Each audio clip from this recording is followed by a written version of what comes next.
La pluie tombait fine ce matin-là, comme si le ciel lui-même pleurait la disparition de Charles Moreau, patriarche respecté et père aimant. Julien, son fils unique, avançait lentement dans l'allée du cimetière, le cœur lourd et l'esprit confus. La mort de son père avait été brutale. Mais ce n'était pas seulement le deuil qui l'écrasait. Il sentait au fond de lui qu'un secret planait encore, quelque chose que son père n'avait jamais dit de son vivant. Après la cérémonie, la famille proche et quelques amis se retrouvèrent dans l'ancien bureau de Charles, une pièce où l'odeur du cuir et du bois ciré persistait. L'avocat de la famille, maître de la cour, les attendait avec une pile de documents.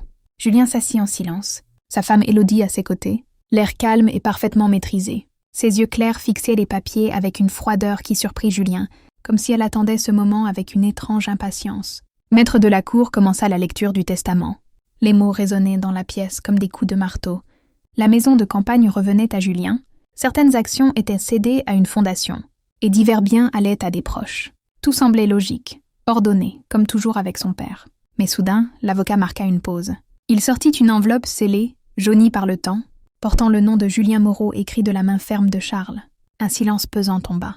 Julien sentit ses doigts trembler lorsqu'il prit l'enveloppe. Sa femme, posant une main douce sur son bras, lui chuchota. « Courage, mon amour. » Mais au fond, il remarqua une lueur étrange dans son regard. Était-ce de la nervosité, de la peur? Il ouvrit l'enveloppe. À l'intérieur, une lettre rédigée d'une écriture familière. Son père s'adressait à lui comme jamais auparavant, sans détour, sans masque. « Mon fils, si tu lis ces mots, c'est que je ne suis plus de ce monde. J'ai longtemps hésité à t'écrire cette vérité, car je savais combien elle briserait ton cœur. Mais je ne pouvais partir en emportant ce secret dans ma tombe. Tu dois savoir, Élodie, celle que tu appelles ton épouse, n'a pas été fidèle à ton amour.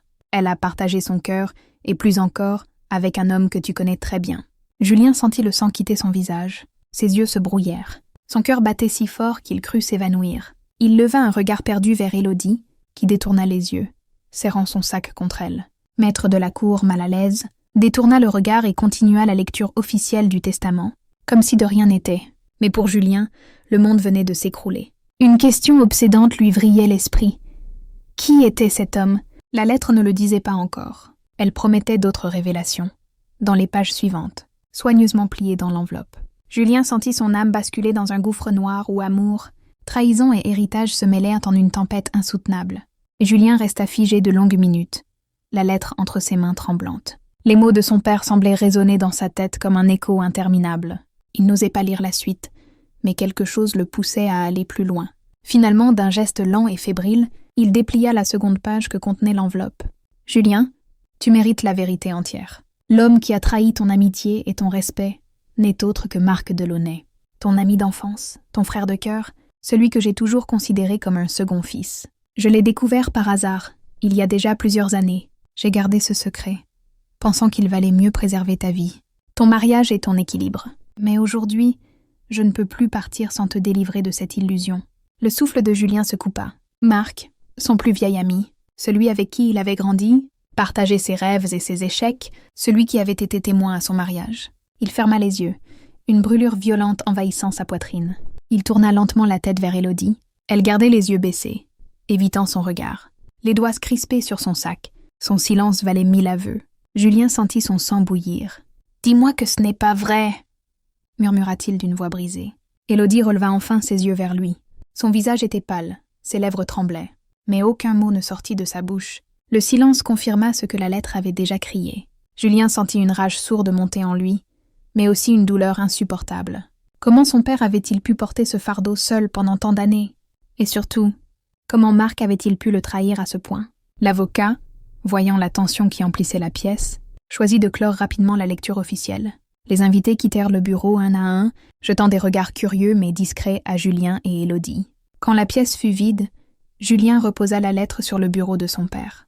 Il marchait de long en large, incapable de trouver ses mots.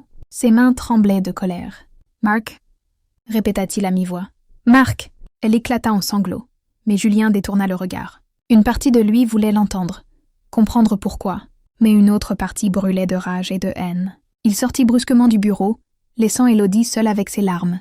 L'air froid de l'extérieur lui fouetta le visage, mais n'apaisa pas la tempête qui grondait en lui. Chaque pas résonnait comme une marche vers l'inévitable. Julien savait qu'il ne pourrait pas rester sans agir. Il devait confronter Marc. L'homme qu'il appelait frère allait devoir répondre de cette trahison. Mais au fond de lui, une autre peur s'installait. Et si la vérité n'était encore qu'à moitié révélée? Et si son père avait laissé dans cette lettre un secret encore plus lourd, un détail qu'il n'avait pas osé lire jusqu'au bout? Julien ferma les yeux. Il savait une chose, son monde venait de basculer, et rien ne serait plus jamais comme avant. Julien passa la nuit entière sans fermer l'œil. La lettre reposait sur la table de chevet, comme une lame prête à le transpercer de nouveau à chaque regard. Dans son esprit, les souvenirs défilaient, les soirées d'enfance avec Marc, les rires, les confidences, leur amitié indestructible. Et maintenant, cette trahison qui empoisonnait tout. Aux premières lueurs de l'aube, Julien prit une décision.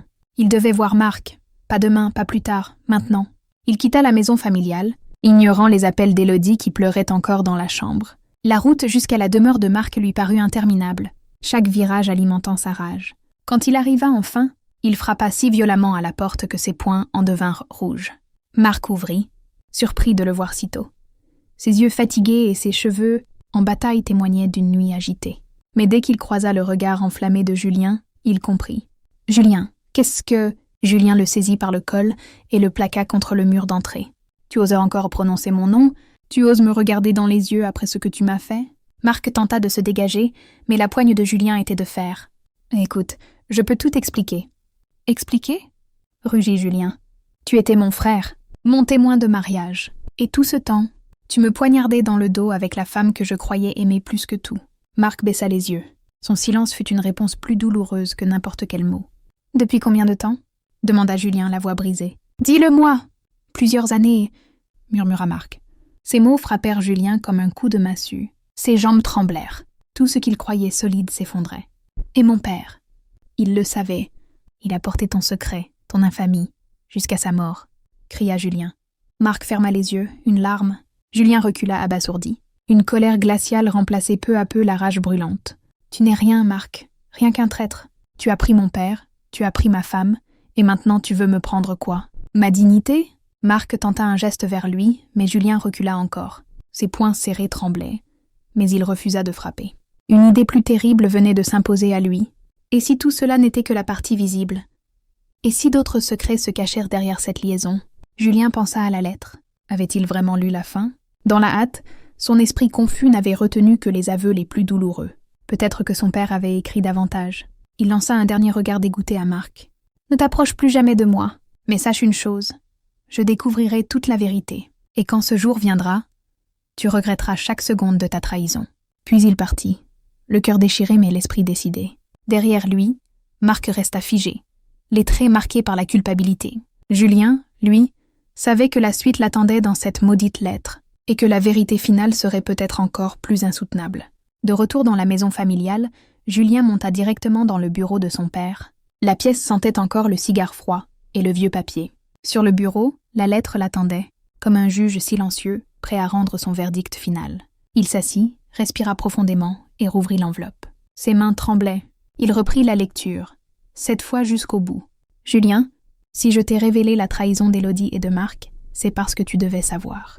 Mais il existe une vérité encore plus lourde, une vérité que j'ai gardée en moi au prix de mes nuits et de ma santé. Élodie ne t'a pas seulement trompé par désir ou par faiblesse. Elle a porté un enfant qui n'était pas le tien. » Julien sentit un vertige l'emporter. Ses yeux courèrent sur les mots, mais son esprit refusait de les accepter. L'enfant que tu as élevé, que tu crois être le fruit de ton amour, est en réalité celui de Marc. J'ai découvert cela il y a longtemps. J'ai voulu te protéger, éviter que ton monde s'écroule.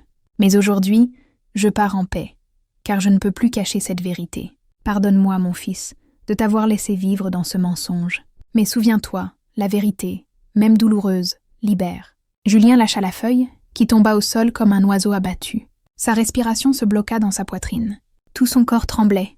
Ses pensées se bousculaient. Son fils, son petit garçon de 8 ans, celui qu'il serrait chaque soir dans ses bras, celui qu'il appelait « mon sang », à mon héritier, n'était pas à lui. Il se leva brusquement, renversa la chaise derrière lui. Les murs semblaient se refermer. Son cœur battait si vite qu'il croyait mourir. Non, non, ce n'est pas possible.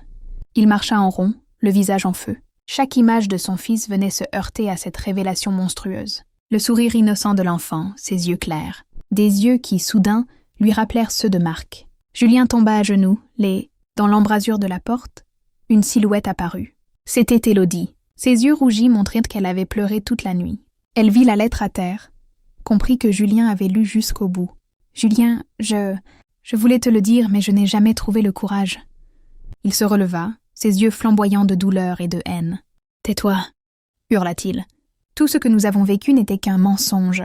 Tu as fait de moi le père d'un enfant qui n'est pas le mien. Tu as trahi mon amour, ma confiance, mon sang. » Élodie s'approcha timidement, les mains tremblantes. « Mais tu l'aimes, cet enfant. Tu es son père de cœur. Tu as été là depuis sa naissance. Rien ne changera ça. » Julien recula, secouant la tête. « Rien ne changera le fait que tu as détruit ma vie. » Un silence glaçant tomba dans la pièce. Julien sentait son cœur se transformer en pierre. Il savait qu'un choix terrible l'attendait. Rester prisonnier de ce mensonge pour protéger l'enfant, ou briser à jamais ce qui lui restait de famille, quitte à tout perdre. Julien resta immobile, les yeux fixés sur Élodie. Son cœur battait lourdement.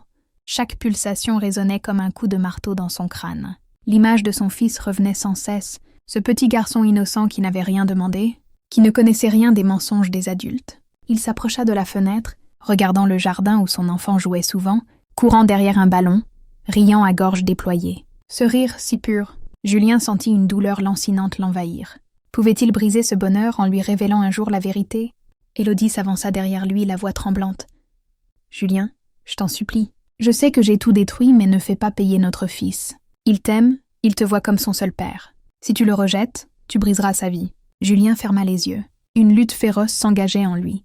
La haine contre Élodie et Marc le consumait, mais l'amour qu'il portait à l'enfant le retenait. Comment choisir entre sa dignité et l'innocence de ce petit être? Il se tourna brusquement vers elle. « Cet enfant, je l'aimerai toujours, parce qu'il n'a rien demandé.